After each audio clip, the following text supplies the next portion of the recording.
दोस्तों, मैं हूँ अमली और आज हम जो कहानी सुनने जा रहे हैं उसका नाम है एक किताब पुचकू के लिए। भाई पुचकू को किताब क्यों चाहिए? वो बाकी बच्चों की तरह खेलने कूदने क्यों नहीं जा रही? चलिए पता करते हैं। पुचकू खाना खा लो। पुचकू बस में जाओ। पुचकू होमवर्क कर लो। पुचकू नहा लो। पुचकू बस में चढ़ो। पर ये सब सुनने के लिए पुचकू है कहाँ? पुचकू कहाँ गई? क्या आपने देखा पुचकू को?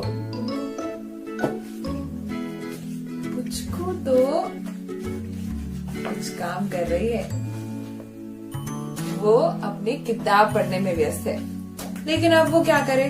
उसने पन्ने भर पन्ना हर किताब का पढ़ लिया और पूरी लाइब्रेरी का हर किताब उसे याद है। अब वो क्या करे?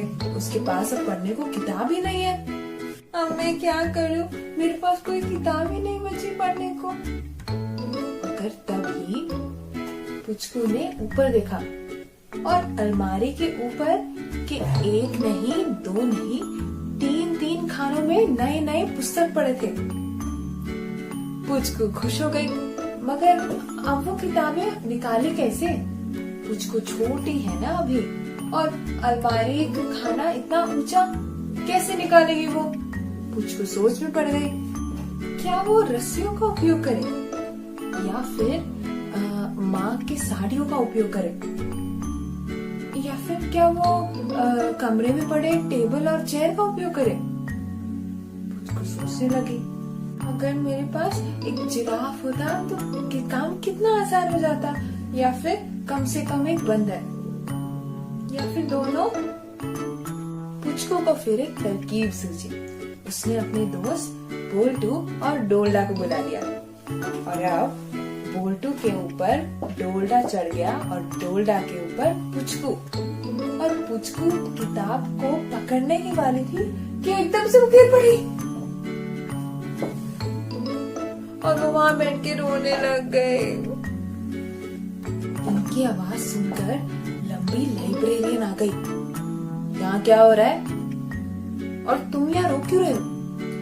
बोल्टू और डोल्डा 9-11 हो चुके थे। पुचकू ने उदास होकर लाइब्रेरियन को देखा।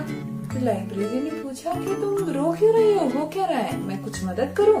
पुचकू ने कहा, मैं तो बस किताब लेने की कोशिश कर रही थी। वो क्या है ना, मैंने नीचे वाली सारी किताबें पढ़ ली। हाँ तो तुम मुझे बता देती, मैं तुम्हें दिला देती। मेरे होते हुए तुम्हें ऊपर चढ़ने की जरूरत ही नहीं है। लाइब्रेरियन ने पुचकू को उठाया और उसे अलमारी के सामने उठाकर खड़ा कर दिया और पुचकू ने अपने मन पसंद की 3 किताबें निकाली। लाइब्रेरियन ने उसको एक और किताब थमा दी और कहा, ये जब मैं छोटी थी तब मुझे ये बुक बहुत पसंद आई थी, तुम्हें भी पसंद आएगी। पुचकू ने पूछा, आप भी कभी छोटी हुआ करती थी?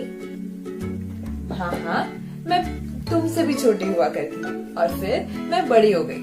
और जब तक तुम बड़ी नहीं हो जाती तुम्हें अलमारी के ऊपर चढ़ने की चिंता नहीं करनी।